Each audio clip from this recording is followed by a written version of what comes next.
They say when your mother dies, you lose your first home. But when your father dies, you lose your last protection. My name is Almata. And the day my father remarried was the day my life began to fall apart. At first, I thought Grace was an angel. She wore elegant dresses, prayed in perfect scripture, and smiled like a saint. But behind those holy words was a heart that plotted, and a poison that dripped slowly. She didn't just want my father, she wanted everything. And the worst part? She almost got away with it, until a letter arrived. A letter that would change everything. If you're reading this, my daughter, it means I have failed to protect you, but not to fight for you. Your father, Sam Kenyon.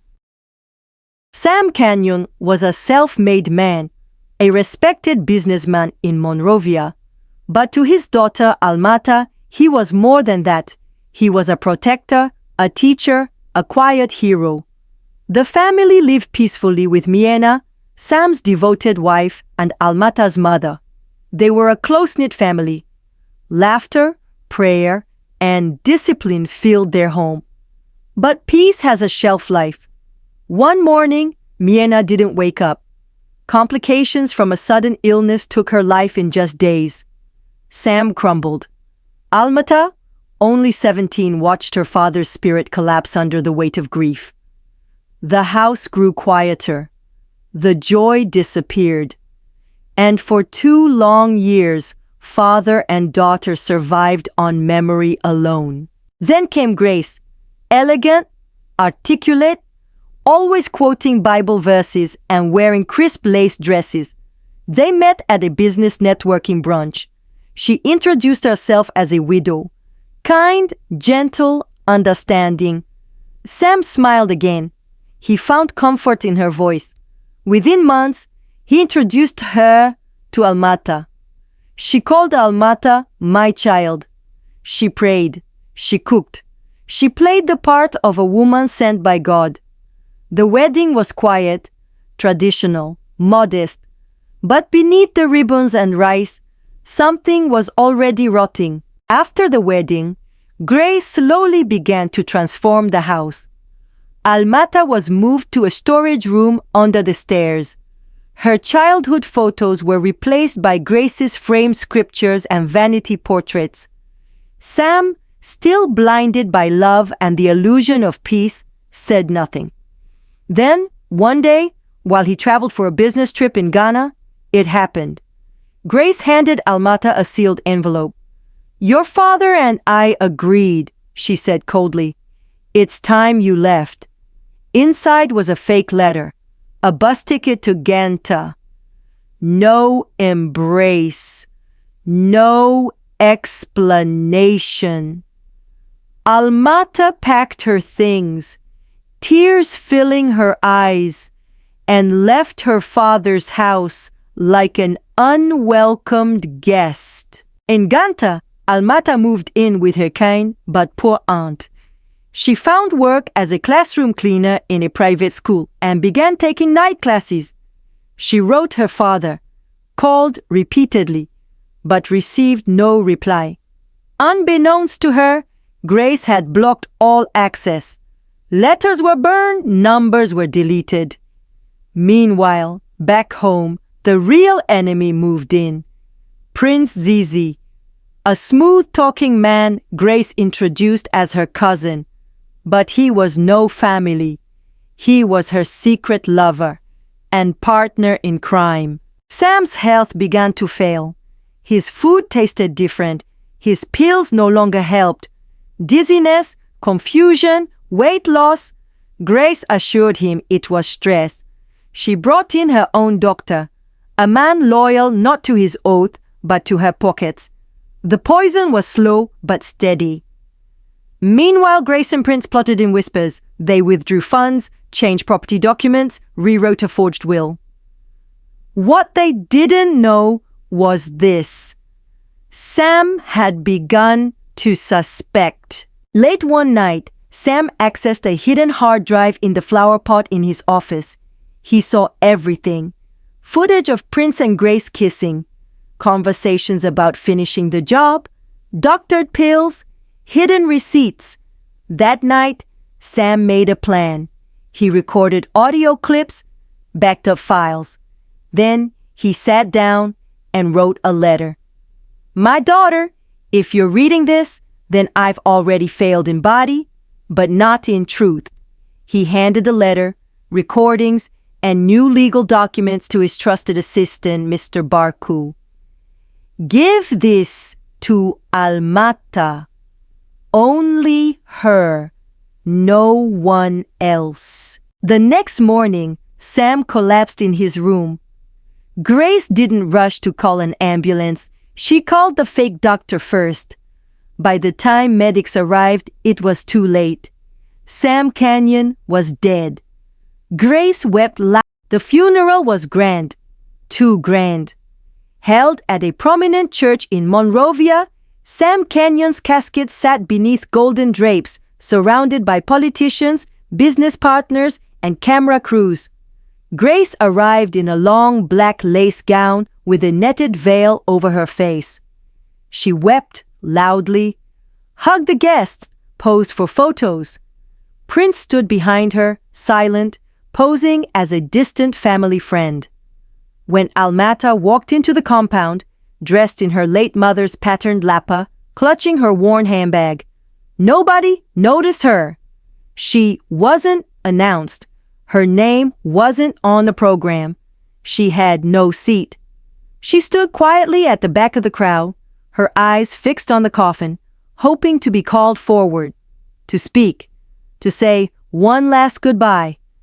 But when the master of ceremony opened the floor for tributes, only Grace's allies were allowed.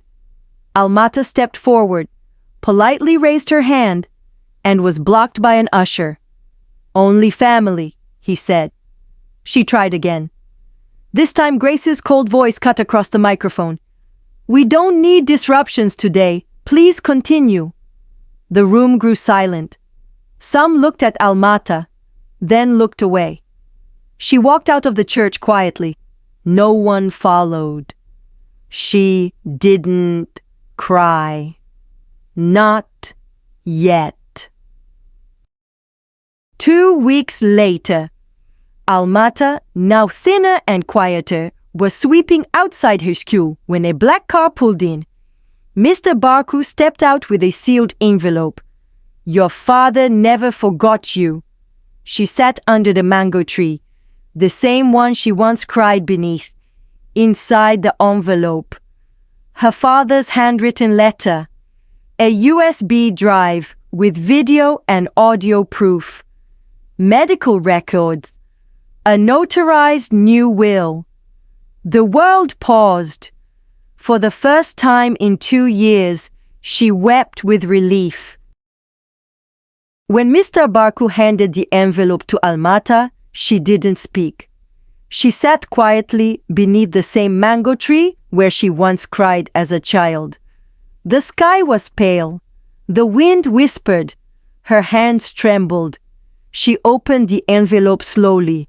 First, the letter, handwritten in her father's familiar penmanship, faded, teardrops on the edges. My beloved daughter, if this reaches you, it means I could not protect you the way a father should. But please know, I never stopped trying. She deceived me, yes, but I awoke before the end. And in my final days, I gathered every piece of truth I could find. I leave you not only my name, but my fight and my legacy. Tears streamed down her cheeks as she read line by line. Then came the documents.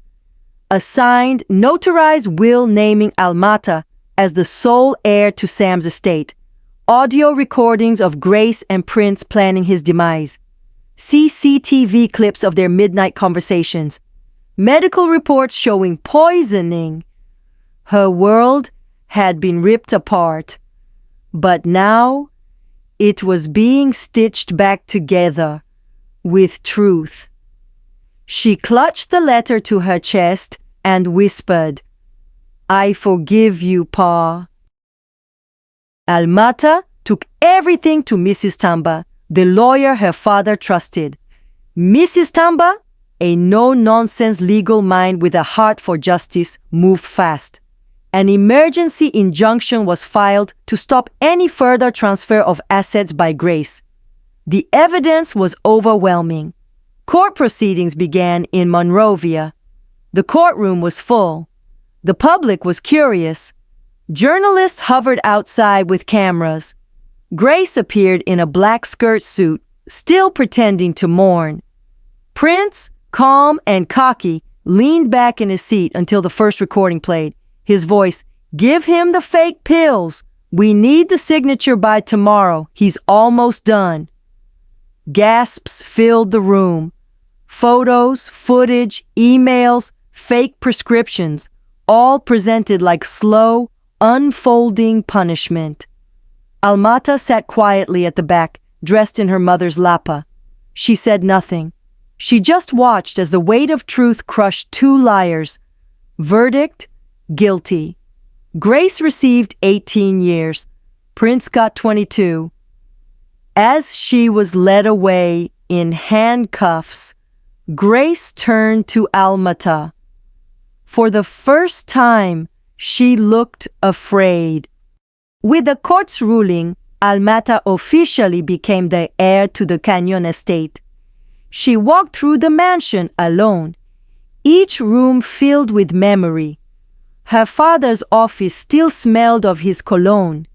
The guest room, where Prince once slept, was stripped bare. She sat in his old leather chair and placed a framed letter on the desk. "I will not use this wealth for revenge," she said aloud. "I will use it to honor the love you gave me." Almata called in contractors. She tore down the back wing of the house and began rebuilding. Months later, she launched the Miena Foundation for Girls, a shelter for young women driven out by stepmothers, betrayal, or abuse. She offered housing, skills training, counseling. The first 10 girls arrived on a rainy afternoon, each with a backpack, each with a broken story. Almata welcomed them not as victims, but as daughters finding their way back to light. Almata didn't just inherit wealth, she inherited pain, purpose, and her father's unfinished dream. She renovated the family estate. One wing was turned into the Miena Women's Center, a home for girls and women abandoned or betrayed. She now mentors others, shares her story, reads her father's letter every Sunday under the same tree, and smiles. Truth may be buried, but it doesn't die. It waits in letters, in silence, in daughters who refuse to forget. This was the letter my father left. Have you ever trusted someone who later betrayed you? What would you have done if you found a letter like this? Let us know in the comments below. And if this story moved you, like, share, and subscribe to KNEWSTV for more African tales rooted in truth, pain, and hope. Truth may be buried, but it doesn't die. It waits in letters, in silence, in daughters who refuse to forget. This was the letter my father left. Have you ever trusted someone who later betrayed you? What would you have done if you found a letter like this? Let us know in the comments below. And if this story moved you, like, share, and subscribe to KNEWSTV for more African tales rooted in truth, pain, and hope.